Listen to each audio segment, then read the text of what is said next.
السلام علیکم نحمد و نصلی الصلاۃ والسلام علی رسول الکریم اما بعد بسم اللہ الرحمن الرحیم۔ میں شکر گزار ہوں جماعت اسلامی لکھنؤ حلقے کا، جنہوں نے مجھے اس لائق سمجھا کہ اتنے وسیع موضوع پہ آپ جیسے تجربے کار لوگوں کے ساتھ میں اپنی بات کو شیئر کر سکوں۔ مبارکباد کے لائق ہے جامعہ مسجد کی انتظامیہ منشی پلیہ کی، جہاں ہر فورٹ نائٹ پہ اس طرح کا ایک اجلاس آرگنائز کیا جاتا ہے اور مسجد کو ایک ایکٹیو نرو سینٹر جس وقت کی ضرورت ہے اس کی ایک زندہ مثال پیش کری ہے۔ یہ جو سبجیکٹ ہے معیشت، یہ اپنے آپ میں ایک اتنا بڑا عنوان ہے جس کا اگر جب مجھے کہا گیا 3-4 روز پہلے تو میں خود سرا نہیں ڈھونڈ پا رہا تھا کہ کہاں سے شروع کروں کہ اس کو 1 گھنٹے کے اندر کچھ کارآمد باتیں اور کچھ پریکٹیکل باتیں آپ لوگوں کے ساتھ شیئر کر سکوں۔ کیونکہ جب ہم لوگ کوئی بات کرنا شروع کرتے ہیں تو ہمارے کئی مسئلے، ایک تو یہ ہے کہ بھئی ایک نارمل آدمی کو بزنس کرنا ہے وہ کر لے گا، ہمارا یہ ہے کہ ہمیں اسلامک دائرے میں رہ کر کے کرنا ہے، اس کے اپنے کچھ ضابطے اور اصول ہیں، کچھ حدود ہیں، اس کا بھی خیال رکھنا ہے، پلس ہندوستان کے اپنے الگ تقاضے ہیں، تو اس لیے کشمکش ہم لوگوں کو کسی اور کے مقابلے میں زیادہ رہتی۔ میں نے کوشش کری ہے کہ ہم چیزوں کو جو پریکٹیکل چیزیں وہ آپ کے سامنے رکھ سکیں کہ اسلام ایک ضابطۂ حیات ہے۔ کوئی ایسی چیز چاہے وہ آپ کی انفرادی ضروریت ہو، اجتماعی ضروریت ہو، ملکی سطح پہ کرنا ہے، قومی سطح پہ کرنا ہے، کوئی ایک ایسا مسئلہ زندگی سے جڑا ہوا نہیں ہے جس کا حل اسلام میں اور حیات طیبہ کے ذریعے ہم تک نہ دیا گیا، اور وہ قیامت تک آنے والی تمام ایجاد، مسائل، حالات، ان سب کا حل اسلام میں موجود۔ کمی اس بات کی ہے اگر ہمیں حل نہیں مل رہا ہے، اس کا مطلب ہماری مطالعے میں کمی ہے یا ہم اس جگہ تک پہنچ نہیں پا رہے ہیں، اس کی جستجو ہمیں کرتے رہنے چاہیے۔ معیشت کے الگ الگ نظام ہیں۔ اسلام کے آنے سے پہلے یہودیوں کا بول بالا تھا اور وہ ان کا جو نظام تھا اس سودی نظام پہ مبنی ایک سسٹم ان کا چلتا تھا۔ اسلام نے اس کو ڈسکارڈ کر دیا، فروغ نہیں دیا۔ جب سرور کائنات سرکار دو عالم صلی اللہ علیہ وسلم مدینہ پہنچے، 3-4 سال لگا سود کو حرام ڈکلیئر کرنے میں۔ 3-4 سال تک بھی انہوں نے سود کو انکریج نہیں کیا۔ قرض حسنہ کا ایک کنسپٹ اسے بدل لے کر کے آئے اور وہاں ترغیب دی لوگوں کو جن کے پاس مال ہے وہ اپنا مال ان کو دے دیں جن کے پاس مال نہیں ہے، اور اشتراک کے ذریعے لوگ بزنس کریں اور ایک دوسرے کے ساتھ محبت پیدا کریں، ایک متبادل کھڑا کیا۔ لیکن اس کے لیے بھی جو بات میں کہنا چاہتا ہوں، جہاں ہم لوگ فیل ہو جاتے ہیں مسلمان، ہم 0 اور 100 میں چلے جاتے ہیں، اس لیے ہم فرسٹریٹڈ رہتے ہیں۔ اسلام میں لچک دی گئی ہے، اگر لچک نہیں دی جاتی تو قیامت تک کے اتنے تقاضوں کا حل ہم کہاں سے ڈھونڈ کر کے لاتے؟ تو وہ لچک کی طرف ہم لوگوں کا دھیان نہیں جاتا۔ جہاں ایک طرف سود کو حرام قرار دیا، وہاں پہلے دن مدینہ میں جا کر کے حرام نہیں قرار دیا، 3-4 سال کا وقفہ لگا۔ تو اس سے ہمیں سیکھ یہ ملتی ہے کہ کوئی بھی مسئلہ اگر ہمارے سامنے درپیش ہے تو ایک دم سے اس کو 0 اور 100 پہ ہم لوگوں کو نہیں ڈال دینا چاہیے، ورنہ آج کے تاریخ میں اگر خالی یہ کہہ دیا جائے کہ سودی نظام کا آپ ذرا سا بھی اگر حصہ ہیں تو آپ جہنم میں جائیں گے، تو ہندوستان میں رہنے والا کوئی بھی آدمی کسی طریقے کی تجارت کر لے 100% نہیں بچ سکتا۔ تو یہ براڈ تھنکنگ میں ہم کو اپنے مسئلے کا حل تلاشنا چاہیے۔ جو اسلام نے نظام دیا، نہ اس نے سوشلزم جو اکنامی ہے کہ جہاں اسٹیٹ سارا کام کرے گا، حکومت کرے گی اور لوگوں کو کھانا پینا دوا درمن ملتا رہے گا، جو کمیونزم ہے، جو رشیا ہے، چائنا ہے، اور جو سودی نظام پہ کیپٹلزم ہے، جو امریکہ وغیرہ پہ چل رہی ہے، وہ کیپٹلزم۔ اسلام نے جو نظام دیا وہ ایک انصاف پسند، منصفانہ طریقہ کار دیا، اور ایسا طریقہ کار دیا جس میں ان کو 6-8 چیزیں ایسی بتائی گئیں کہ اگر اس کو ہم صحیح طریقے سے عمل کریں گے تو ایک ہیلدی سوسائٹی، دیکھیے الٹیمیٹ کسی بھی نظام کا مقصد یا کسی حکومت کا کیا ہے؟ ایک پیسفل ہیلدی سوسائٹی ایگزسٹ کرنا. پیسفل اور ہیلدی سوسائٹی ایگزسٹ کرنے کے لیے جہاں لا اینڈ آرڈر اور بہت ساری چیزوں کی ضرورت ہے، وہاں صحیح معیشت نظام کا ہونا بھی سب سے ضروری ہے. اگر آپ کا اکنامک سسٹم عین آپ کے دین اور آپ کی ضرورت کے حساب سے نہیں ہوگا تو کوئی بھی نظام آپ سکسیسفل ہیلدی نظام آپ اسٹیبلش نہیں کر سکتے. اب جو چیزیں بتائیں اگر ہم ان کے جز دیکھنے جائیں، اسلامک معیشت پہ میں آ رہا ہوں. دولت کا منصفانہ تقسیم میں نے بھی آپ کے سامنے رکھا، اس میں قرض حسنہ لے کر کے آئے، بیت المال بنایا، زکوٰۃ کا پورا انتظام منظم انتظام کیا گیا جس سے ڈسٹریبیوشن عادلانہ طریقے سے ہو سکے. معاشی آزادی اور اس کے حدود یہ سمجھنے کی ضرورت ہے. جہاں ایک طرف حدود قائم کیے، اور وہ حدود کیا تھا؟ انسانی تقاضوں کو مد نظر رکھتے ہوئے ایک حد اسلام نے قائم کر دی کہ اس سے باہر جا کر کے آپ تجارت نہیں کریں گے، کیونکہ باقی سارے نظام میں منافع پروفٹ ایک سینٹر کنسپٹ ہے. اس کے بعد کتنی بھی گڑبڑ ہو اس کو وہ دھیان نہیں رکھتے ایز لانگ ایز پروفٹ آ رہا. اسلام نے کہا پروفٹ کیجئے، منافع کے خلاف اسلام نہیں گیا، لیکن پروفٹ ان حدود میں رہ کر کے آپ کو کرنا ہے.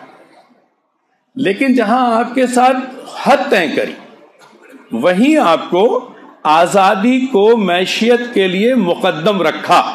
اس کا مطلب آپ کے ذہن کو براڈ ہونے کا اشارہ دے دیا گیا. چھوٹی چھوٹی چیزوں میں اپنے کو باندھ کر کے فیلیور کی طرف مت جائیے. آپ اس فریڈم کو انجوائے کریے جو اسلام نے دیا ہے سرٹن حدود کے ساتھ. اس کی سمجھ پیدا کرنے کی ضرورت ہے. جو میں نے شروع میں کہا تھا نا 0-100 وہ نہیں ہے، بہت ڈیٹیل جانے کی ضرورت ہے، تو آپ کو راستہ ملے گا. بے قید معیشت کے بجائے حلال و حرام، ایک جیسے ابھی ہم نے بات کہی، ایک کوئی لمیٹیشن نہیں، پروفٹ آ رہا ہے، سب کچھ جائز ہے. یہاں ایک حلال کا اور حرام کا ضابطہ ہم کو سکھایا گیا. اسراف و بخل کے بجائے اصول اعتدال، نہ بہت زیادہ فضول خرچی اسلام نے فروغ دی ہے اور نہ بخل کو فروغ دیا ہے. اس کے بیچ میں ہر جگہ ایک اعتدال کا معاملہ، یہاں بھی اعتدال کا معاملہ. اس کا ایک ماڈل پیش کیا گیا. اخلاق کی قدروں کو ساتھ میں رکھا گیا کہ کوئی بھی اکنامک ڈیولپمنٹ آپ کرتے چلے جائیے اور اس کا اثر اگر آپ کے اس انسان کی زندگی پڑ رہا ہے، اخلاقی معیار گر رہا ہے، پالوشنز کو آپ خیال نہیں رکھ رہے ہیں، تو اس کی بھی ایک تربیت ہمیں دی گئی. ارتکاز دولت یہ ایک بڑا امپورٹنٹ ہے کہ رسول اللہ صلی اللہ علیہ وسلم نے روٹیشن آف اکنامی اینڈ جو ماڈرن اکنامی کے جو تقاضے ہیں اس وقت روشنی دے دی گئی کہ آپ کو ایک دولت چند حالتوں میں نہیں ہونا چاہیے. جو اسلام کا جو نظام ہے وہ، اور یہ سارا زکوٰۃ اور یہ ساری چیزوں کو آپ اسٹڈی کریے تو اسی طرف آپ کو لے جاتا ہے کہ دولت کو وہ روٹیٹ کرا رہا. جب اکنامی روٹیٹ ہوتی ہے، لوگوں کے ہاتھ میں پیسہ جاتا ہے تو ہر آدمی کے اندر خریدنے کی طاقت بڑھتی ہے، کنزیومر پاورفل ہوتا ہے. جب طاقت بڑھتی ہے تو تجارت چلتی ہے، جب تجارت چلتی ہے تو پھر انسٹیٹیوشنز پیدا ہوتے ہیں، اور اس طریقے سے ایک پورا ایک ویشیس سائیکل ہے جو اسلام نے، جس کی بیسک جز ہے روٹیشن آف ریسورس. کیپٹلزم میں اس کا بالکل ریورس ہے کہ سارا پیسہ اکٹھا کر کے چند ہاتھوں میں دے دیا جاتا ہے تو جنرل عوام سسکتی رہتی ہے، کڑتی رہتی ہے. اسلام نے ایک ہیلدی اکنامی کو اس کے ذریعے ہمارے سامنے پیش کیا. منافع کے لیے جو ہمیں حدود کی بات کر رہا تھا، موٹی موٹی چیزیں روکی. مطلب جیسے آپ ہولڈنگ منع کر دی کہ آپ نے ساری چیزیں اکٹھا کر لیا، غلہ اناج، اور اس سے کہ تھوڑا سا لوگ 2-4 مہینے روکیں، جب تھوڑے قلت آئے گی تو ہم پیسے کمائیں گے. یا آپ نے اپنی چیزوں کو ایکسٹرا مال کو جلوا دیا سو دیٹ مال کی شارٹیج ہو جائے، ڈیمانڈ اینڈ سپلائی ہمارے فیور میں آ جائے، میں ریٹ بڑھا دوں. یا آپ نے کوالٹی گرا دی. اور ان تمام چیزوں کے ذریعے صرف آپ نے اگر فائدے کو رکھا تو وہ اسلام اس کو منع کرتا. منافع کے خلاف نہیں. آپ منافع کی ایک شرط اور رکھیے کہ آپ کوئی بھی بزنس کریں گے، پارٹنرشپ میں اگر کرتے ہیں تو فائدے اور نقصان دونوں کی ذمہ داری کے لیے آپ کو نیت کرنی پڑتی ہے، اور اس کے بعد آپ اپنے بزنس کو اگر آپ آگے بڑھاتے ہیں اور ان حدود میں رہتے ہیں تو وہ عین اسلامک ہے۔ اب اس وقت کا جو تقاضا ہے، پھر زکوٰۃ کا میں ابھی آگے ڈیٹیل بات کروں گا کہ پورا زکوٰۃ کا جو نظام یا بیت المال کا نظام تھا، اس کے ذریعے سے اس گول کو اور اس آبجیکٹو کو امت مسلمہ نے، ہمارے قائدین نے اس کو اچھی طریقے سے اچیو کیا اور بہت کامیاب ماڈل یہ دنیا میں بہت سالوں تک رہا۔ ہمیں اب یہ چاہیے کہ جو دوبارہ ہم لوگوں کو، جیسے میں ایک لکھنؤ کو لے لوں، ہے نا، 65-70 لاکھ کی آبادی ہے، مسلمان ہوں گے کم سے کم 14, 15, 16, 20 لاکھ یہاں رہتے ہیں، 25% تو ہیں ہی۔ اگر کوئی ماڈل ہم یہاں کریٹ کر لے جائیں تو وہی بہت بڑا اچیومنٹ ہے، اور اس کو پھر لوگ ریپلیکیٹ اپنے اپنے شہروں میں کر سکتے ہیں۔ اب وہ چونکہ حکومتوں کا مسئلہ الگ ہے، بٹ ہندوستان میں تو ہم کوئی بیت المال سینٹرل نہیں کریٹ کر سکتے، بٹ لکھنؤ ایک ہیپننگ جگہ ہے، اگر ہم یہاں، اور یہاں لوگ بھی بہت متحرک ہیں، اگر ہم یہاں کرتے ہیں تو ایک ماڈل ہم کریٹ کر سکتے ہیں۔ تو مجھے لگتا ہے اس کی طرف ایک ہم لوگوں کو اپنا اپروچ کرنا چاہیے۔ یہ ایک براڈ انڈرسٹینڈنگ ہمارے اندر آئے تو ہم نے ایک اسلام کا جو نظریہ ہے معیشت پہ، وہ میں نے آپ کے سامنے رکھنے کی کوشش کری۔ لیکن ہم ہندوستان میں رہے، اب دیکھیے اکنامی جو ہوتی ہے نا، وہ ایک یہ تو براڈ ہماری گائیڈ لائنس ہو گئی۔ ہمارا آج کا جو ٹاپک ہے وہ ہے کہ معیشت میں مواقع کیا ہیں ہمارے، اور ہم کس طریقے سے آگے دور حاضر میں بڑھ سکتے ہیں۔ تو جب آپ اس بات کو طے کرتے ہیں تو بہت سارے ایکسٹرنل اور انٹرنل فیکٹرز ہیں، بہت ساری چیزیں جو آپ کے کنٹرول میں ہیں، بہت ساری آپ کے نہیں ہیں۔ گورنمنٹ کی پالیسیز آپ کے نہیں ہیں، حالات آپ کے کنٹرول میں نہیں ہیں، ماحول کنٹرول میں نہیں ہے، موسم کنٹرول میں نہیں ہے، بہت ساری چیزیں، اس کو ایکسٹرنل فیکٹر کہتے ہیں، اور جو چیزیں آپ کے کنٹرول میں اس کو ہم انٹرنل فیکٹرز کہتے ہیں۔ پھر اس کے بعد ہم کو یہ کرنا چاہیے تھا، یہ چاہیے ہے، ہم ریجنل تقاضے، سوچ، آپ ڈیموگرافی اگر دیکھنے جائیں گے تو ناردرن انڈیا کی سوچ میں، ایسٹرن انڈیا کی سوچ میں، ساؤتھ اور ویسٹ کی سوچ میں، بزنس کے طریقہ کار میں، ان کے اپروچ میں زمین آسمان کا فرق۔ تو ہم جہاں تجارت کرنا چاہتے ہیں وہاں کی ڈیموگرافک ریجنل ڈیمانڈ کو بھی ہمیں سمجھنے کی کوشش کرنی پڑے گی۔ ایک چیز جو میں اکثر یہ کہتا ہوں، ایک طرف سکسیسفل ماڈل ہے جو مجھے دیکھنا چاہیے، اور دوسری طرف اسلام کی تعلیم ہے، اور تیسری طرف مسلمان، بالخصوص ہندوستانی مسلمان، اس میں بھی زیادہ مخصوص میں کہتا ہوں شمالی ہندوستان کے مسلمان کو اگر میں تجزیہ کرتا ہوں 3-4 فیکٹرز پہ تو کلیئرٹی آئے گی۔ میں کیوں لانا چاہ رہا ہوں، ہم لوگ الجھتے رہتے ہیں، کرنا ہے، صلاحیت اللہ نے دی ہے، کرنا ہے اور کرنا چاہیے، پھر کہیں نہ کہیں مجھے ایسا لگتا ہے کہ اسلام نے روک دیا۔ یہ اسلام کے اوپر ہمارا ظلم ہے۔ ہم کو جو ایکسٹرا محنت کرنی تھی، ایکسٹرا ایفرٹ کرنا تھا، وہ کہیں نہ کہیں ہم نے اس کو نہ کر کے اور اسلام کے اوپر ڈال دیا۔ اسلام کسی بھی ترقی کو کسی بھی زمانے میں کبھی بھی رکاوٹ نہیں بنا، اور نہ وہ بن سکتا، کہیں نہیں بن سکتا۔ اس لیے ہمیں سمجھنے کی ضرورت ہوتی ہے۔ اب آپ ہم نظام کی بات کریں، سکسیسفل کمیونٹی بزنس میں ہندوستان میں سندھی، مارواڑی، گجراتی، جین، یہ سب کامیاب لوگ، سکھ، یہ سارے کامیاب کمیونٹیز ہیں ہندوستان کے اندر۔ تو ہمیں یہ دیکھنا پڑے گا وہ کیا اسپیسیفک کام کر رہے ہیں جو ہم نہیں کر رہے ہیں، اور کیا وہ اسلام کے عین موافق ہے یا نہیں۔ پہلا لیتا ہوں آپ کو، generation into one business versus مسلمان، multiple business into one generation. اگر آپ ان تمام کمیونٹیز کو مطلب بھائی دیکھیں تو آپ یہ دیکھیں گے کہ وہ اگر ایک خاندان لال مرچی کے بزنس میں ہے تو اس کی کئی پشتیں ہری مرچی میں بھی نہیں جاتی۔ ان کو لگتا ہے ابھی تو لال مرچی نہیں ٹھیک سے سمجھ پائے، ہری مرچی کیسے سمجھیں گے۔ اس کے برعکس جو مسلمانوں کی جو ذہنیت ہے وہ کیا کرتی ہے، وہ یہ کرتی کہ اگر مرچی کا بزنس شروع ہوا، سال گزرا نہیں، لال سے ہری پہ آئے، ہری پہ آنے کے بعد فوراً لگا ارے یہ تو ہم اس کو خریدیں کیوں کسان سے، اس کی تو ہم کھیتی بھی کر سکتے ہیں. اس نے کھیتی بھی شروع کرنے کا جگاڑ لگایا. اس کے لگا اس کھیتی میں جو فرٹیلائزر آ رہی ہے یہ بلا وجہ اس کو 20% منافع ہم کسی کو دے رہے ہیں، یہ فرٹیلائزر ہم خود بنانے کی کوشش کرتے ہیں وغیرہ وغیرہ وغیرہ. تو وہ اس نے کوشش کیا کری، یہ تو بتائی میں نے آپ کو صرف ایک بزنس کے جو ملٹیپل انٹیگریشن، فارورڈ اور بیکورڈ انٹیگریشن جو ہوتا ہے، کسی چیز کو آپ جو کر رہے ہیں اس کے پیچھے بھی بہت سارے اینسلریز لگی ہوئی ہیں اور اس کے آگے بہت سارے اس کو کنزیوم کرنے والے، وہ فارورڈ انٹیگریشن اور بیکورڈ انٹیگریشن ہے.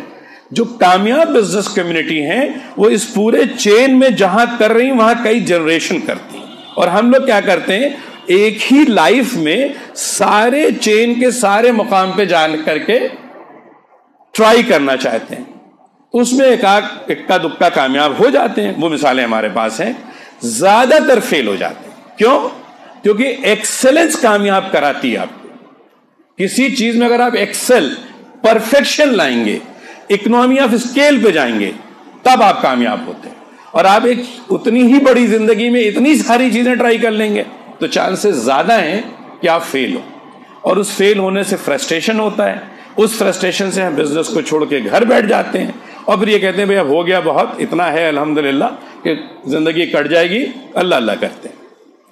اس وجہ سے بڑے انسٹیٹیوشنز نہیں کریٹ کر پا رہے ہیں، کوئی برانڈ ہم نہیں کریٹ کر پا رہے ہیں. دیکھتے دیکھتے بیکانیر والے آئے، ہلدی رام والے آئے اور پوری آپ چھوڑ دیجئے، مان لیجئے KFC اور میک ڈونلڈ کی اگر آپ بات کریں تو آپ کے بڑے ڈیولپڈ لوگ ہیں، یہودی بڑے ڈیولپڈ کنٹریز سے آیا اس لیے چھا گئے، ان کا ہم لوگ نہیں کر پائے. فیئر ہے نا.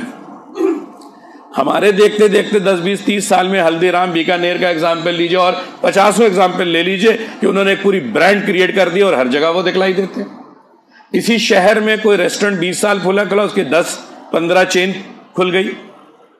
ہمارے ادارے بزنس کے ایکسپینڈ نہیں کر پاتے، وہ انڈیویجول کیپیبلٹی پہ ڈیپینڈ کرتے ہیں. ایک آدمی کو کتنی صلاحیت ہے اور اس کی صحت کتنا اس کو ساتھ دے رہی ہے، اس سے وہ جتنا پھیلا سکتا ہے اتنی پھیلاتا ہے.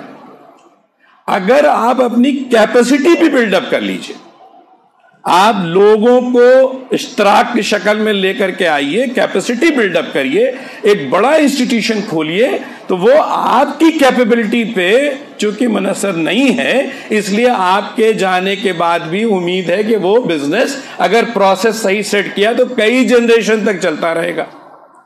اس کے نہ کر پانے سے ہمارے گھاٹے یہ ہو رہے ہیں کہ مسلم بچوں کو جہاں اس وقت اگر ہمارے بڑے ادارے ہوتے بزنس کے تو ان کو اتنی نوکریاں ملتی، ان کو اتنے ڈسٹریبیوشن ریٹیلنگ کے مواقع ملتے اور سارے لوگ اکنامی کا پارٹ بن جاتے. اس لیے جہاں انفرادی اعتبار سے زکوٰۃ کے ڈسٹریبیوشن امپورٹنٹ ہے، وہیں اجتماعی اعتبار سے بھی انسٹیٹیوشن کریٹ کرنے کے لیے ان کا استعمال ہونا چاہیے. اس کے طریقہ کار عالم دین بیٹھ کر کے سر جوڑ کر کے اس کے طریقہ کار نکالے جا سکتے.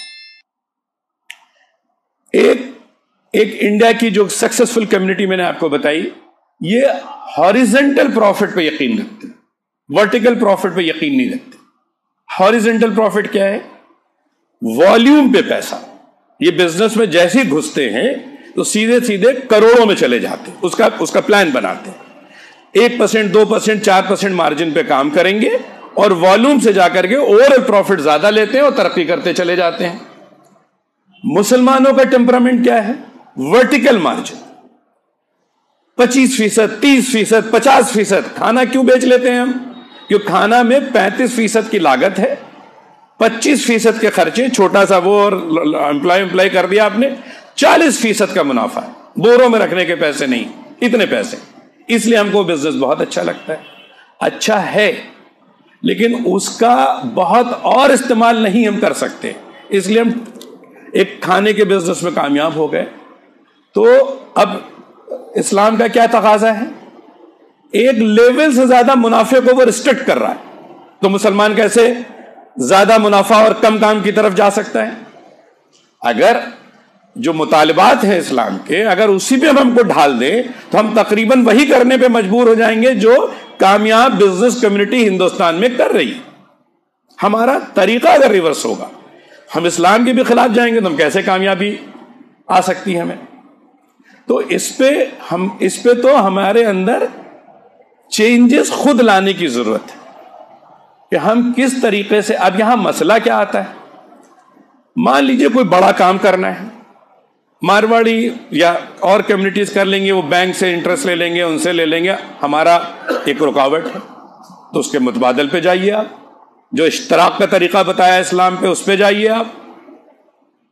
ساری مطلب اتنا زیادہ اگر اسلامک ٹرانزیکشن آپ دیکھیں گے اس کا پارٹنرشپ کا, اتنی زیادہ مسلمانوں میں پارٹنرشپ فیل ہو جاتی ہے.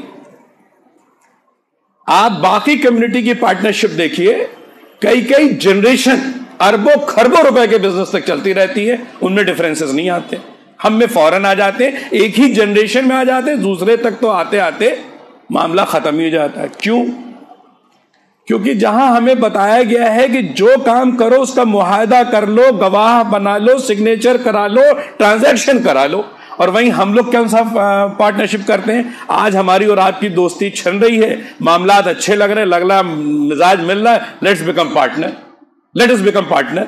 پارٹنر بن گئے, کوئی مسودہ نہیں تیار کیا, کوئی اگریمنٹ نہیں تیار ہوا, اس پہ یہ سوچا نہیں گیا کہ اگر کل میری طبیعت خراب ہو گئی, خدا نخواستہ میرا انٹرسٹ ختم ہو جاتا تو میرا ایگزٹ کا راستہ کیا ہوگا, اس وقت بٹوارا کیسے ہوگا, زیادہ منافع ہوگا تو بٹوارا کیسے ہوگا, کم منافع ہوگا تو بٹوارا کیسے ہوگا, اگلی جنریشن میں اگر کوئی بچہ صحیح نہ نکلا تو کیا ہوگا.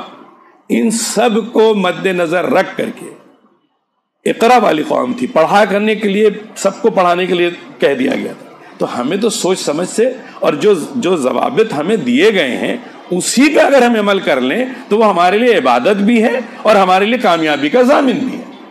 تو ایک میرا ڈائریکشنل یہ ہے, چھوٹا بزنس کریے, بڑا بزنس کریے, پلان بڑا کریے, اور اس بڑے پلان کے لیے اس طریقے کے جو حالات ہو سکتے ہیں اس کو مد نظر رکھ کر کے ایگریمنٹ بننا بہت ضروری ہے, جس سے آپ کی پروسیس اور ایگریمنٹ سے پھر آپ کا بزنس چلنا چاہیے. انڈیویجول طارق اور دانش کی پارٹنرشپ سے نہیں چلنا چاہیے. قناعت پسندی, مسلمان کہتا ہے کہ بھائی قناعت ہونی چاہیے, ضرورت بھر کا اللہ نے دے دیا ہے, اب نماز روزہ. قناعت پسندی آپ کے خرچے میں ہونی چاہیے, کمائی میں نہیں ہونی چاہیے, کیونکہ اللہ نے جس کو جو صلاحیت دی ہے اسی کا حساب اوپر ہونا ہے. اگر آپ کو بزنس کی صلاحیت تھی کہ آپ کروڑوں اربوں روپے کی آرگنائزیشن کھڑی کر سکتے تھے اور آپ قناعت کر کے بیٹھ گئے, تو مجھے لگتا ہے آپ کو اس صلاحیت کا جواب نیگیٹو میں جائے گا. تو مجھے لگتا ہے یہ ذہن کو بھی بدلنے کی ضرورت ہے, کیونکہ آپ کی زندگی دوسروں کے لیے بھی کارآمد ہونی ہے. آج کیا وجہ ہے کہ ہم کرسچن اسکول میں اپنے بچوں کی لائن لگا کر کے, اور ہم کیوں نہیں کریٹ کر پاتے؟ What is wrong with us? دوسروں کے بزنسز میں آج کل فارورڈ چل رہا ہے اسرائیل کا, یہ نہ لیجیے وہ نہ لیجیے, ارے ٹھیک نہ لیتے. ہم کیوں نہیں بنا پا رہے ہیں کہ اس کو نہ لیجیے, کہ تو ساری تقریریں ہیں, لے کیا یہ آپ نہیں بتا پا رہے ہیں کسی کو کہ کون سی میڈیسین لیں, کون سا بیوریجز لیں, کون سے کھانے میں جائیں. اس کی بھی تو لائن ہم ہی کو کھینچنا ہے. اگر حلال کے ضابطے میں تجارتیں کرنی ہے تو ہمیں کر کے دکھلانا بھی تو ہے. تو اس لیے میں قناعت کو کہتا ہوں مس انڈرسٹوڈ ورڈ ہے. خرچے میں پوری قناعت رکھیے. میں اس کو تھوڑا سا ادروائز مت لیجیے گا. جیسے میں کمیونٹی کو 3 حصوں میں بانٹتا ہوں, یہ تھوڑا ہلکی سی بات کر رہا ہوں. ایک وہ بتائی میں نے آپ کو, مارواڑی, سندھی, گجراتی, جین, ایک پنجابی اور ایک مسلمان. یہ 3 کمیونٹی کو آپ سوچئے. جین اگر مطلب یہ کمیونٹی اگر اس کی کمائی سے اس کے خرچے کا کوئی لینا دینا نہیں, اس کی تھالی میں کٹوری میں اتنی ہی دال, اتنی ہی چھوٹی روٹی, اتنے ہی چاول روز ہوگا, وہ 1000 کروڑ کا ہو جائے, 10,000 کروڑ کا ہو جائے, یا غریب رہے, اس کا کھانا پینا پہننا بائی علاج وہ قناعت ہے, وہ قناعت ہے. پنجابی میں کیا ہوتا ہے, وہ اپنے خرچے پہ کنٹرول نہیں رکھتا. شام میں محفل سجی, او جی چلو ہو جائے, دعوتاں شاوتاں, وہ دعوت شاوت کرتا ہے, مان لیجیے 50,000 روپے خرچہ کر دیا. تو سویرے جب اٹھتا ہے تو اس کی تلاش یہ رہتی ہے کہ رات کو 50,000 خرچہ کیا ہے, آج 50,000 سے زیادہ کیسے کمائے کہ کیپٹل نہ گھٹ جائے, پھر پوری انرجی لگاتا اس کو کمانے میں. مسلمانوں کا مسئلہ کیا ہے؟ شام کو اگر آگے مہمان اور دوست احباب اور محفل سج گئی تو ہم بھی 50,000 خرچہ کرتے ہیں, کوئی کمی نہیں رکھیں گے. بھائی محفل کا اسٹینڈرڈ نہیں گھٹنا چاہیے. بیگم سے جا کے پوچھیں گے کچھ ہے, انہوں نے کہا کچھ نہیں ہے. بھائی عزت کا معاملہ ہے, کہیں سے جگاڑ لگاؤ, پڑوس سے دیکھ لو, یہاں سے دیکھ لو, وہاں سے دیکھ لو, ارینج کرو, محفل نہیں گھٹنی چاہیے. ہو گئی کوئی بات نہیں, محفل بڑھیا ہو گئی, ادھار لے کر کے ہو گئی. اگلے دن جب وہ سو کے اٹھتا ہے تو اس کو یہ تڑپ نہیں رہتی ہے کہ رات کو جو ادھار لے کر کے 50,000 خرچہ کر کے محفل سجائی تھی, آج اس کو کمانا ہے. پھر وہ کہتا اللہ دے گا تو انشاءاللہ دیں گے ضرور, پہلے بیگم انہی کا لوٹائیں گے, اس کے بعد پھر کچھ دیکھیں گے. یہ قناعت جو اللہ پہ ہے تو پھر تو ہلنا ڈلنا سب بند کریے گھر پہ. پوری قناعتی قناعت ہے, کچھ ہم کو کرنے کی ضرورت ہی نہیں. This is where we have to understand کہ اگر خرچہ کرنا بالکل چاہیے, اگر جائز ہے, تو کمانے کی بھی ذمہ داری ہمارے اوپر ہے نا. تو اس سوچ میں تبدیلی لانے کی ضرورت ہے. ورکنگ کیپٹل فنڈنگ, ہم لوگ جو بات غلط ہو مجھے بتائیے گا, ہم تجربوں سے آپ سے شیئر کر رہے ہیں. ہم لوگوں کا کیا ہوتا ہے, مان لیجیے ایک دکان کھولنے کے لیے 1 کروڑ روپے کی ضرورت ہے, تو ہم پوری طاقت لگا کے 70-80 لاکھ جب اکٹھا کرتے ہیں, کہتے ہیں آپ بسم اللہ کرتے ہیں, 70-80 ہو گیا ماشاءاللہ, باقی اللہ مالک. اللہ تو پورے 100 کا مالک تھا, تو اسے 20-30 کا مالک ہم نے اس کو کیوں بنایا؟ پریکٹیکل اپروچ یہ ہے کہ آپ کو 120 کیپٹل ارینج کرنا چاہیے. 100 آج کی ضرورت, 20 خدا نخواستہ کچھ گڑبڑ 2-4-6 مہینے میں ہو جائے تو بزنس چرمرا نہ جائے, اس کا بھی ارینجمنٹ کر کے پروفٹ لاس کیلکولیٹ کرنا چاہیے. یہ پریکٹیکل اپروچ ہے, یہ کامیابی والا ماڈل ہے جو ہم بائی اینڈ لارج فالو نہیں کرتے. بائی اینڈ لارج فالو نہیں کرتے. یہاں کہاں اسلام نے ہم کو روکا ہے کہ بھائی 80 پہ آ کر کے اللہ مالک ڈکلیئر کریے ہو, کام کر لیجئے, اور ذرا سا کچھ گڑبڑ ہوتا ہے بند ہو جاتا ہے. نتیجہ کیا ہوتا ہے, بڑے مشکل سے اکٹھا ہوا کیپٹل جو ہم بزنس میں لگاتے ہیں 2-4-5 سال میں اپنا ہی کیپٹل کھا کر کے فرسٹریٹ ہو کر کے بزنس سے باہر چلے گئے. تو جس نے بزنس ہم بناتے ہیں اس سے زیادہ ہم بند کرتے رہتے ہیں.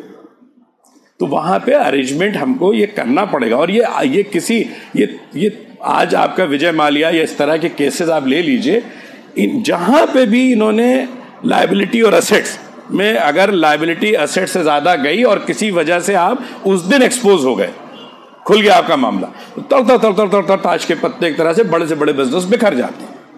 اس لیے ہر چھوٹے اور بڑے بزنس میں ہمارا طریقہ کار یہ ہونا چاہیے کہ ہم ورکنگ کیپٹل کو ریکوائرمنٹ سے تھوڑی زیادہ اینٹیسپیٹڈ ایکسٹرنل ایٹماسفیئر کے جو چیلنجز ہیں اس کو بھی اکاؤنٹ فار کر کے اگر ہم رکھیں گے تو انشاءاللہ ہم کو بزنس میں کامیابی ملے گی.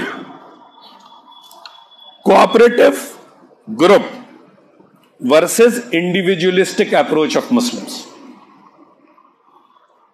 گجرات میں آنند میں کیرلا سے قرین صاحب آتے ہیں, نہ ان کی لینگویج گجراتیوں سے ملتی ہے, نہ ان کا کھان پان ملتا ہے, لیکن وہاں اشتراک ہوتا ہے, کوآپریٹو سوسائٹی بنتی ہے, امول بنتا ہے, اور امول پوری دنیا میں چھایا ہوا اور آج تک چل رہا ہے. 1964 یا 66 میں انہوں نے اس کی بنیاد ڈالی تھی. دودھ کو کس طریقے سے آرگنائز طریقے سے اس کا منظم جو پورا انتظام کیا گیا وہ کرا. آج کے دور میں انڈیویجول ٹیکسی والا 10-15 ہزار کما لیتا ہے, لیکن کامیاب کون ہے؟ اولا اور اوبر. کیا کر دیا بھائی انہوں نے؟ تیل کا خرچہ تو نہیں گھٹا دیا, ڈرائیور کی سیلری تو نہیں گھٹا دی, گاڑی کی مینٹیننس تو نہیں گھٹا دی. ایک نظام, ایک سسٹم ڈیولپ کرا, اور اس سسٹم کے ذریعے 30% منافع ان کو جا رہا ہے, اس منافع سے وہ انویسٹ کر رہے ہیں. ایک کسٹمر کی حیثیت سے آپ بھی فری ہو گئے. کٹ کیا آپ کو پتا ہے اولا ہے, چوری چکاری نہیں ہوگی, یہ نہیں ہوگی, چلو ایک آپ کو کانفیڈنس ہے پوری انڈیا میں جہاں جائیں گے اولا اور یہ کر لیں گے. ڈرائیور کو لگ رہا ہے کہ ہم کو تنخواہ بہت بڑھیا مل رہی ہے. سب کا ون ون سچویشن کریٹ ہوا. تو مسلمان ون ون سچویشن کیوں نہیں کریٹ کر پاتا بھائی؟ مینجمنٹ کیا زندگی کے 4 فارمولے ہیں. آپ اپنے 4 بریکٹ بنائیے. سب سے اچھا بریکٹ ہے ون ون. میں بھی جیتوں, تم بھی جیتو, ہم پارٹنر ہیں تو بھی, ہمارا کسٹمر بھی. ہم کو وہ دماغ میں لانا چاہیے. آج ہمارا طریقہ کار کیا ہے؟ بلڈنگ بنائی بیچ دی, جس کو بیچا مسلمان کے نام پہ بیچا اور ٹھیک ٹھاک پیسہ لے کے بیچا. یہ نہیں ہوا کہ اس نے بیچارے نے کسی کو کرایہ, اب بزنس ہی نہیں چل رہا اس بلڈنگ کا, تو کرایہ کہاں سے دے گا اور انویسٹر کو ریٹرن کہاں. پوری چین ٹوٹ گئی آپ کی. اس چین کا پورا نظام کیوں نہیں آپ کھڑا کرتے کہ ہم ایسی ایک کنسپٹ لے کر کے آئیں گے جو کنسپٹ انشاءاللہ کامیاب ہوگا, تو اس میں ریٹیلر کو بھی فائدہ ہوگا, کسٹمر کے بستی والوں کو بھی فائدہ ہوگا, انویسٹر کو بھی فائدہ ہوگا اور بلڈر کو فائدہ ہوگا. ون ون سچویشن کی طرف ہمیں دھیان دینا چاہیے. یہ اسلام کی معیشت کا عین تقاضا ہے کہ سارے اسٹیک ہولڈرز اسے فائدہ اٹھا سکیں. نہ کر پائیے ون ون, ون لوز کریے, میں جیتوں بھلے تم ہارو. تیسرا تقاضا کیا ہے؟ لوز ون, بھلے میں ہار جاؤں کم سے کم ہمارا پارٹنر یا کسی کو فائدہ پہنچ جائے. آخری تقاضا ہے لوز لوز, وہ فیلیور ہے. ہم بھی ہارے تم بھی ہارے. ہم لوگ آپ پلاٹ کر کے دیکھیے گا, بائی اللہ ہم تھرڈ اور فورتھ میں جا کے گر جاتے ہیں, تو پھر ہم لانگ ٹرم میں کیسے آگے بڑھ پائیں گے؟ لمبی باتیں ہیں. میرا تنقید میرا نہ طریقہ کار رہا ہے نہ مقصد ہے. ہم نے اس بات کو اس لیے رکھا ہے کہ ان سب چیزوں سے ہم لوگ الجھتے رہتے ہیں. جو مجھے سمجھ میں آئی میں نے آپ کے سامنے پیش کیا, اور اب میں آخری مرحلہ کچھ مشورے آپ کے سامنے رکھنا چاہتا ہوں based on these two understanding.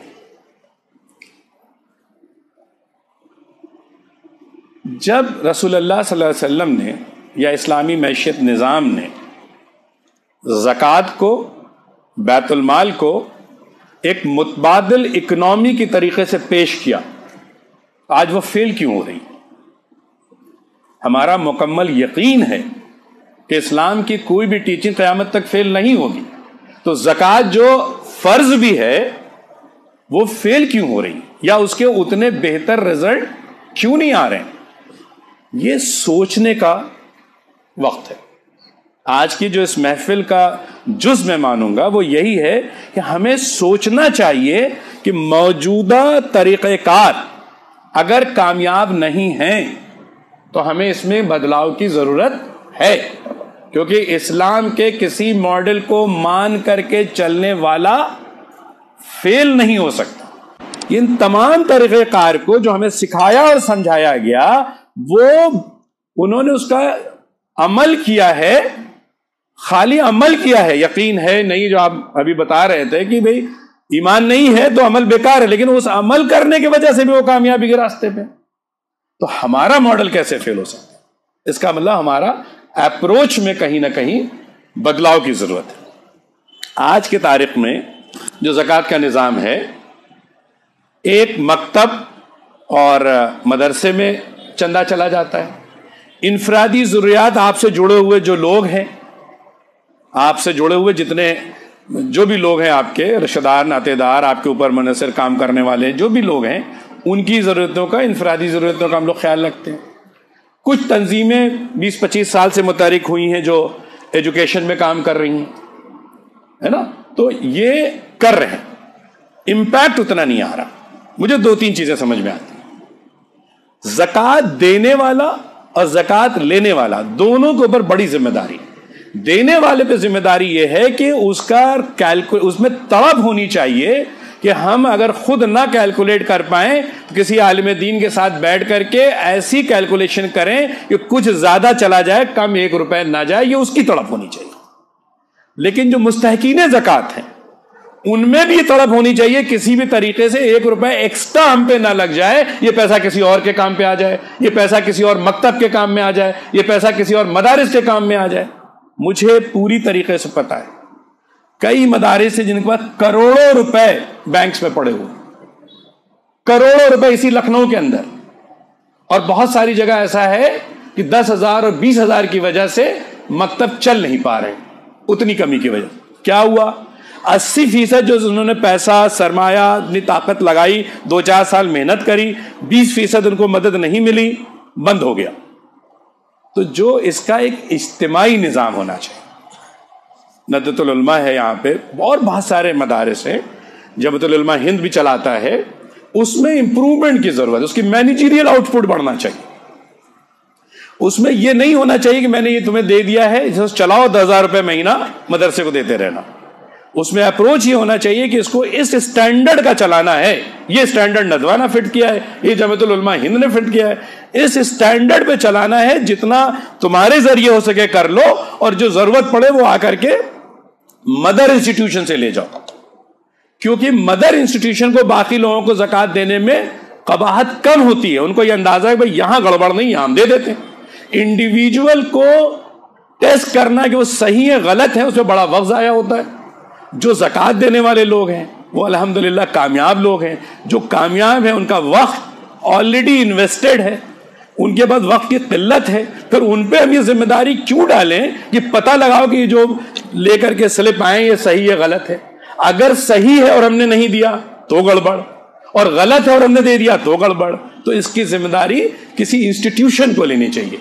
وہ اس کا ایک پورا پیڈ یا والنٹیئر لوگوں کو سروسز پہ رکھیں, اور ساری کی ساری اپلیکیشن اس جگہوں پہ آئے, چاہے وہ انفرادی ہو اور اجتماعی ہو, اور اس پہ آدمی بھیج کر کے ویلیڈیٹ کرایا جائے, اور جتنی ضرورت ہے اتنا دیا جائے. کتنا برا لگتا ہے کہ عالم دین جس وقت زکوٰۃ کے لیے آتا ہے ہم لوگوں کے, اس کی اپنی تمام جو اس کے اندر جو کوالٹیز ہیں, جو اس کی پرسنالٹی ہے, وہ کریش ہو جاتی. جس وقت پرچہ نکالتا ہے آپ ان کے بات کرنے کا انداز دیکھیں, وہ گھبرا رہے ہوتے ہیں کہاں سے شروع کریں.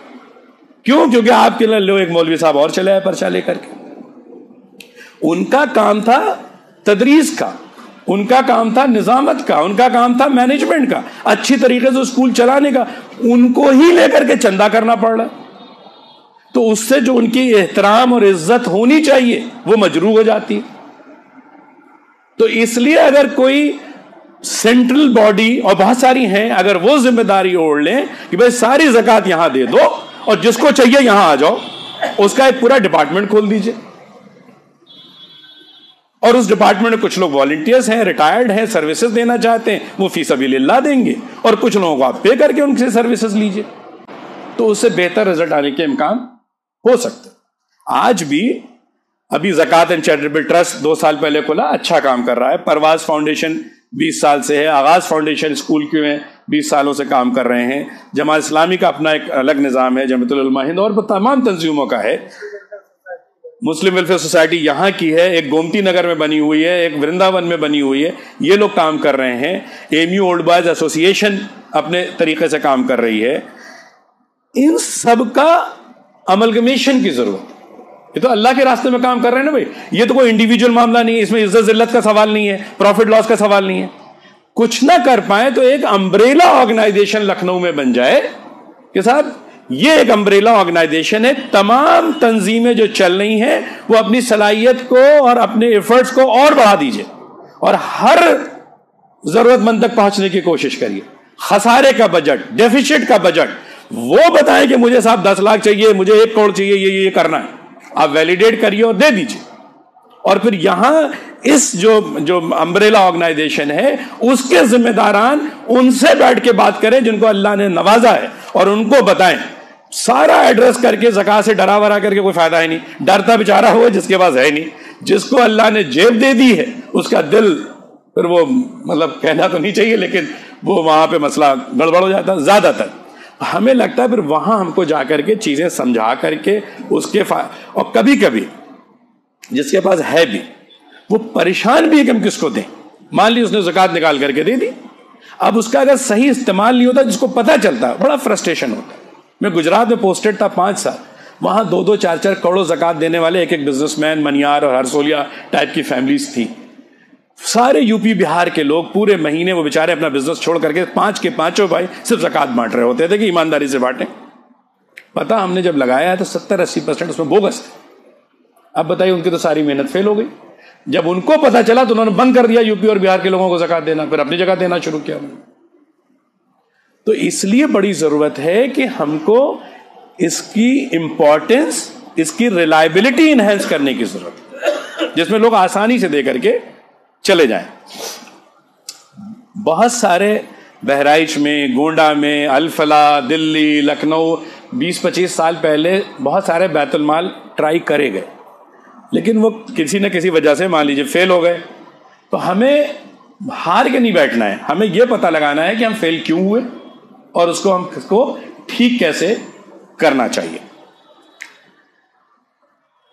لکھنؤ میں بہت سخت ضرورت ہے کہ سب لوگ ملنے بیٹھیں, ایک بیت المال کھلے, ایک ماڈل کریٹ ہو. انشاءاللہ تعالیٰ آپ دیکھیں گے 2-4 سال کے اندر ہی اللہ نے چاہا تو جو زکوٰۃ کا عین مقصد تھا, آج زکوٰۃ لینے والا کل زکوٰۃ دینے والا بن جائے, یہ زکوٰۃ کا مقصد. زندگی بھر کسی کو لینے والا بنانا کی مقصد نہیں تھا. اور اس کا کیوں نہیں زکوٰۃ لینے والا کیسے بن سکتا ہے؟ 40 لوگ 40 کروڑ پتی ایک دن طے کریں کہ رکشہ چلانے والے کو مجھے زکوٰۃ دینے والا بنانا ہے. 40 نے اپنے 2.5% نکال کے دیا, وہ 1 کروڑ روپے کا مالک ہو گیا اور اب وہ زکوٰۃ دے گا, وہ صاحب حیثیت ہو گیا. یہ نظام تھا. اگر دنیا کے تمام لوگ بھول جائیں کہ اسلام کا نظام ہے زکوٰۃ, اور اس کو صرف اکنامی آف ورلڈ مان لیں, فلسفہ صرف دنیا کا مان لیں اور اس کو پریکٹس کرنے لگیں, تو 39 سال 40 سال کے روٹیشن کے بعد مطلوب بھائی پوری دنیا کا کوئی ایسا آدمی, پر کیپٹا انکم کا معاملہ ہی ختم ہو جائے گا. سب کی انکم برابر ہو گئی. جب آپ کی انکم برابر ہو گئی 40 سال کے روٹیشن پہ, تو چوری, ڈکیتی, ہڑس, جلن, حسد, اس طرح کی جتنی بڑی انسانی بیماریاں ہیں وہ آٹومیٹک ختم ہو جاتی ہیں. یہ پیدا ہی اس سے ہوتی ہیں کہ ان کے پاس اتنا ہے, ہمارے پاس ہے نہیں, یہیں سے پیدا ہوتی ہیں. اسلام کی جو معیشت تھی وہ یہی تھی, یوں نہ کر کے یوں کرنے کی ضرورت تھی. جو معیشت ہے اس میں سب کا حصہ ہو, اس میں پھر اس میں بھائی ایک محبت پیدا ہوتی ہے, ایک ضابطہ. تو اس طریقے کی جو معیشت تھی اس کے خلاف نہیں کر سکتے. آخری بات میں زکوٰۃ پہ یہ کہہ دوں, مرغی اور انڈے کا کھیل ہے. سارا پیسہ نکال کے غریب کو بانٹ دیا تو چھوٹے چھوٹے غریب کا کیا ہوگا؟ تو ایک نظام یہ تیار کریے بھائی, جو کلیکشن آئے گا اس کا مان لیجیے آج طے کریے 30% تو ہم ایجوکیشن پہ لگائیں گے, غریب میریٹوریس بچوں کو تعلیم سے آراستہ کریں گے جس میں وہ آگے چل کر کے زکوٰۃ دینے والے بن جائیں. یہ ہمارا مقصد ہونا چاہیے.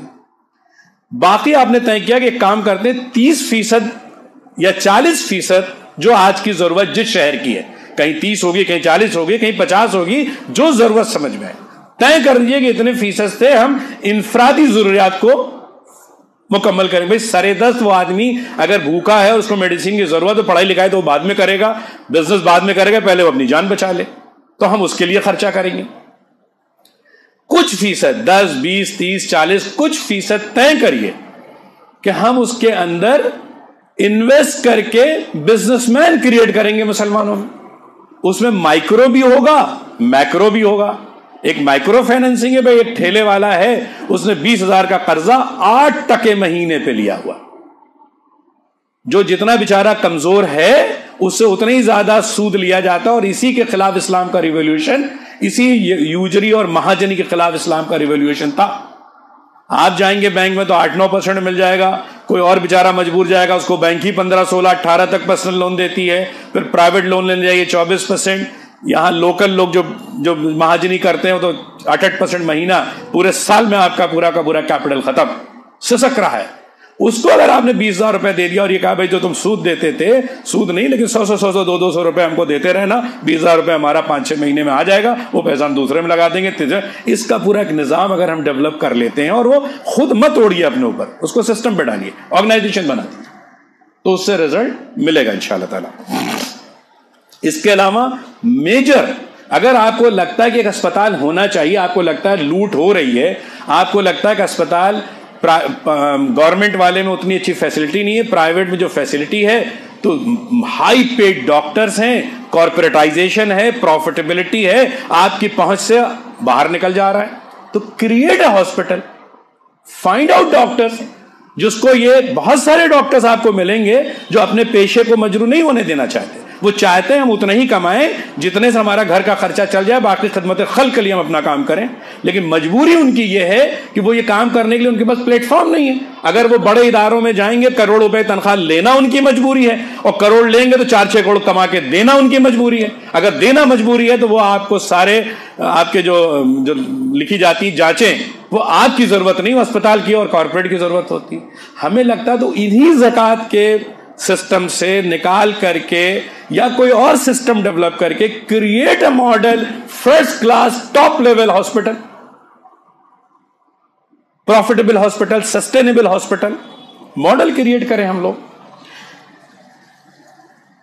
یہ زکوٰۃ کا دوسرا. اور بزنس کنسلٹنسی سینٹر, جیسے آج مجھے جو ٹاپک دیا گیا ہے, ایکچولی یہ انڈیویجول سینٹرک ٹاپک ہے. ایک آدمی جو بزنس چلانا چاہتا ہے اس کے دماغ میں جو سوالات ہیں کہ اسلامی ضابطے میں رہتے ہوئے منافع کے ساتھ, ترقی کے ساتھ, اتنے سرمایہ میں کس طریقے سے بزنس کریں, اس کا جواب مجھے دینا تھا. لیکن وہ پاسبل نہیں ہے. اس کے لیے لکھنؤ کو آپ 6-8 بھاگوں میں بانٹ دیجئے, ہر کی ایک مسجد کو لے لیجئے. اس مسجد میں جیسے یہ نظام ہے ویسے ایک نظام آپ نے ویکلی منتھلی کچھ کر دیا, وہاں ٹاپ لیول کے بزنس کنسلٹنٹ بلائے, ان کو 10-12 کرسیاں دے دیں, اور جس کو جو اپنی بات سمجھنی آئے ان سے کنسلٹنسی لے کہ کس طریقے سے ہم بزنس کریں. بڑا انڈیویجول. تو ہمارا سجیشن, آج کو جواب ہم سے نہ لیجیے گا, بزنس کنسلٹنسی سینٹر مسجدوں میں کھول دیجیے, کوئی خرچہ نہیں ہے اس کے اندر. جو ایکسپرٹس ہیں وہ آ کر کے اپنی بات کریں گے. آخری بات کہ اسلام کی جو تعلیم ہے وہ 1440 سال پرانی, اور جو اس کی معنویت ہے وہ قیامت تک کی. جب اتنا بڑا سفر طے کرنا ہے اس کو, تو ہر دور میں کچھ نہ کچھ نئی چیزیں آئیں گی. اس نئی چیزوں کو اکابرین ملت, دانشوران ملت, علماء اکرام کی ذمہ داری ہے کہ جلدی سے جلدی ایڈریس کر کے اس کو کلیئر کر دیں کہ وہ حلال ہے یا حرام. کنفیوژن میں مسلم کمیونٹی ساری زندگی جی کر کے کئی اور وجوہات کی وجہ سے, یہی وجہ ہے جو ہمارے اندر ڈائبٹیز اور بلڈ پریشر زیادہ آ رہا ہے, کیوں اتنے ٹینشن میں ہم رہتے ہیں. ایک بیان کسی کا سن کر کے آئیے تو لگا سب کچھ جہنمی ہو گئے, ہم دوسرے سننے میں جائیے گا تھوڑا بھی معاملہ ٹھیک ہے. بڑا کنفیوژن ہے, کیسے ہے.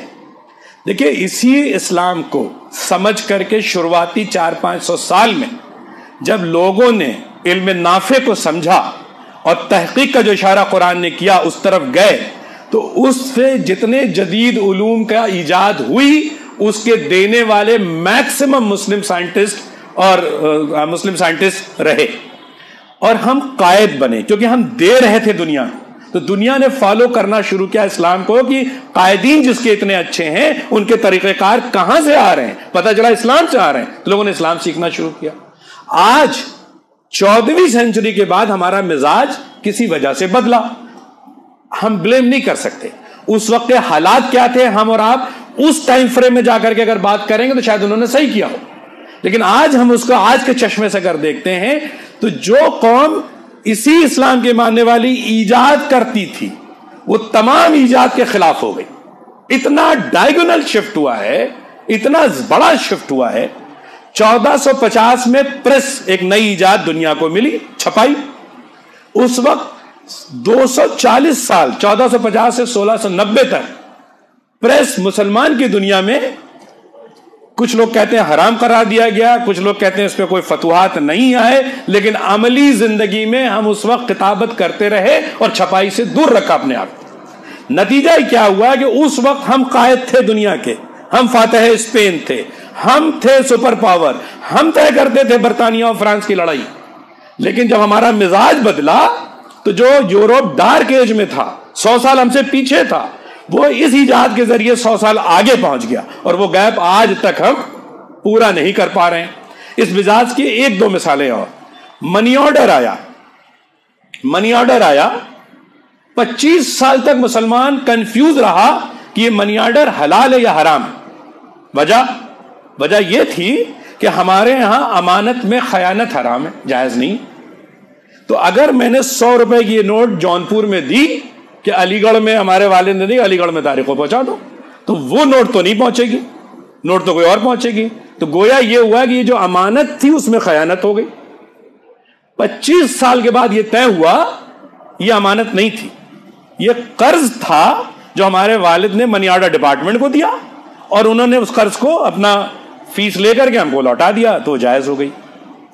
لاؤڈ اسپیکر جس پہ آج ہم لڑائیاں لڑ رہے ہیں کہ ہمیں سرکاریں کہہ رہی ذرا والیوم گھٹاؤ, تو ہم کو لگتا ہے یہ تو ہماری آزادی پہ حرب کر رہے ہیں.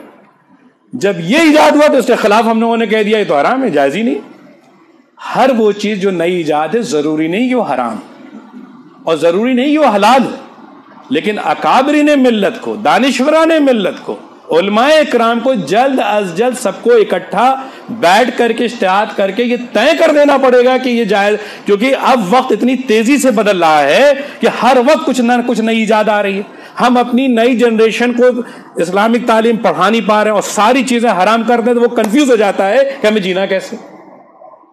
تو اس کا تقاضا یہ ہے کہ ہم لوگوں کو ہر نئی ایجاد پہ فوراً بیٹھ کر کے زیادہ سے زیادہ لوگ بیٹھ کر کے ایک مکمل طریقہ بتا دینا چاہیے. کیونکہ میرا یہ ماننا ہے 240 سال تک کوئی چیز نہیں حرام ہو سکتی نا. اگر 1450 میں حرام تھی تو قیامت تک حرام ہونا چاہیے تھا. 30 سال منی آرڈر تو نہیں حرام ہو سکتا، اب تک حرام ہونا چاہیے تھا. اس کا اللہ ہماری سمجھ میں غلطی ہوئی، تو اس سمجھ کو ٹھیک کر کے ٹھپا لگا کر کے قوم کو دے دینا چاہیے، جس سے ہمارا اسلام کے فالو اپ کرنے والے کم سے کم جتنے لوگ ہیں وہ کم سے کم کنفیوژن کی زندگی جئیں. یہ ذمہ داری اس طبقے پہ عائد ہوتی ہے، ہمیں ایڈریس کرنا چاہیے اور مسلسل جو نئی چیزیں ہیں اس کے حساب سے ہم کو اپنا ڈائریکشن دیتے رہنا چاہیے. ہماری طرف سے اتنی باتیں ہم نے سوچا کہ آپ کے ساتھ میں شیئر کروں. وآخر الدعوانا ان الحمد للہ رب العالمین.